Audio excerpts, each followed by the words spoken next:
Often it seems that a spiritual presence will become stuck in a particular location and loop of activity. These accounts from 3 Weird World viewers are about spirits that seem unable to move on. The Grey Nurse. David's dad's father died when his dad was 12 years old.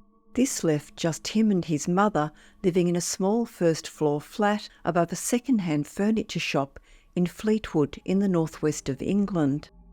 The property had 3 floors, with the shop on the ground floor, their living area on the first floor, and his own, the second bedroom, on the top floor. Sometimes, when David was young, his father would tell him his ghost story about the flat, which even then David was sceptical about. His dad's account was always the same, that several times as he was ascending the stairs to bed, he would come face to face with a woman dressed all in grey. She would be just standing on the landing or in a bedroom. Naturally, David's father was terrified and would flee in total panic to find his mother, who always told him the same thing, that the lady meant him no harm. While this was a great story for David and his sister to hear, he never really took it seriously. He later worked out that the date when the sightings were occurring was around 1926 or 27. Years later, David is married and with a family. His father, always a big reader, had taken a book of ghost stories from his local library. On David's weekly visit to call and see him, he couldn't wait to show him one of the stories in the library book. It was told by a former teacher who had taught and lived in at Rossall College, a private college on the outer boundary of Fleetwood. This teacher had been an officer in the First World War and was pleased with his new job and the accommodation for himself and his wife, although furnishings in the new abode were sparse. The teacher described shopping in Fleetwood, where he found a second-hand furniture shop and bought a dressing table which he took to his new home. Having to work his very first day in college the following day, the man returned home to find his very distraught wife. She told him that she had gone into the bedroom and, standing in front of the dresser, was an army-style nurse in all grey, her skirt past her ankles. He managed to pacify his wife, but on the following day, and then the day after, it happened again. His wife insisted that he return the dresser back to the shop. He secured it to the dicky seat at the rear of his car and was driving back when suddenly the nurse was standing in the road in front of him. As he stopped, she disappeared and he was finally able to return the piece back to the shop. Reading the book, suddenly David's dad's original childhood story didn't seem so fanciful after all. Malevolent Gnome. Jonathan related a true story as told to him by his mother, who is now deceased.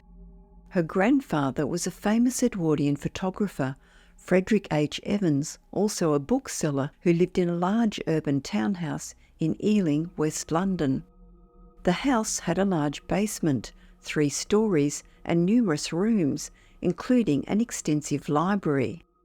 Like many Edwardians, he rejected established religion, looking to the esoteric for inspiration and holding many séances in the house. He had built a very extensive library of rare books about spiritualism and the demonic. Jonathan's mother, named Janet, then about 10 years of age, and her parents were invited to the house over one Christmas. It turned out that all the bedrooms were taken, so Janet was put up on a camp bed in the library. That night, she spent a few minutes taking some books out and looking at the gruesome wood prints of demons and mysterious creatures. Then, carefully replacing the books, she settled down to sleep with only the ticking of a grandfather clock for company. The fire gradually died out and a very deep quiet pervaded the room. However, she later told Jonathan that she felt very uncomfortable in the library. She said there was a dark atmosphere in there that she couldn't place, but she eventually dozed off. until, in the middle of the night, Janet became aware of a presence in the library looking at her. The presence then came and sat on her bed. Turning slowly, the young girl saw a small man with a wizened face and dark eyes, wearing a small blue cap on his head. "Who are you?" she asked, but the little man just looked at her without responding. His stare made Janet feel very uncomfortable. "I'll scream if you don't go now," she said, but the man continued to stare with a sense of malevolence building. The girl screamed and screamed until the whole light came on and her father was in the doorway wearing his pyjamas. "What are you screaming for, Janet?" he asked. "Make the man go away," she cried out. "There's no one here," he said. "I can't sleep here one more minute," she cried. The camp bed was then taken upstairs and the rest of the night was peaceful. When Jonathan's great-grandfather died in 1944, his grandfather had to clear the house and found many drawings and books which he described as revolting. Much of the library's contents was sent for recycling, as paper was in short supply during the war. Sadly, some of the erotic drawings were priceless, as they were payment for books bought at his great-grandfather's bookshop by a then impoverished, now famous artist called Aubrey Beardsley. The grandfather's staunch Brethren faith led him to destroy what he described as filth. Jonathan asked his grandfather about what his mother described as the gnome, and he said, "I have never seen your mother so terrified before or since. She had definitely seen something in the library." While the house in Ealing was put up for sale, potential buyers mysteriously refused to purchase it. Some said there was an unhealthy atmosphere in it that made them feel uncomfortable. The land on which the house stood was eventually redeveloped, and it no longer exists.